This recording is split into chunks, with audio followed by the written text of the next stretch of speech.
হে hi everyone, তোমাদের সাথে তো অনেকগুলো ওয়েডিং মিনি ব্লগ শেয়ার করেই নিয়েছি, but this is going to be last one.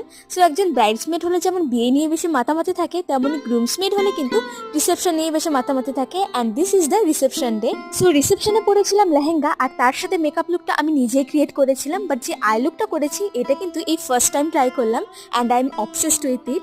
But এত তাড়াহুড়োর মধ্যে আমি রেডি হয়েছিলাম যে তোমাদের সাথে আর কোনো মেকআপ লুক শেয়ার করাই হয়নি। সো এরপরে চলে এসেছি স্টার্টারগুলো খেতে, একটা একটা করে প্রায় সবগুলো ট্রাই করে নিয়েছি। আর এইখানে কিন্তু আমাদের ছিল সারপ্রাইজ ডান্স পারফরমেন্স, তোমাদের সাথে কিন্তু আমি অলরেডি শেয়ার করেই দিয়েছি, তোমরা কিন্তু দেখে নিতে পারো। বাট এই ডান্স পারফরমেন্সে কিন্তু ছেলেরা একদম মাতিয়ে দিয়েছে, দারুণ নাচ করেছে, আর আমরাও কিন্তু ভীষণ এনজয় করেছি, প্রায় সবাই নাচানাচি করেছি, অনেক মজা হয়েছে। তো অনেক তো মজা করা হলো, তো চলো এবার যাওয়া যাক ডিনার করতে। বাট মেইন মেনুতে কি কি ছিল সেগুলোই তোমাদের সাথে শেয়ার করতে ভুলে গেছি। তো চলো আজকের মতো ভিডিওটা এই অবধি রাখছি, দেখা হচ্ছে আর অনেক সুন্দর ব্লগে। বাই।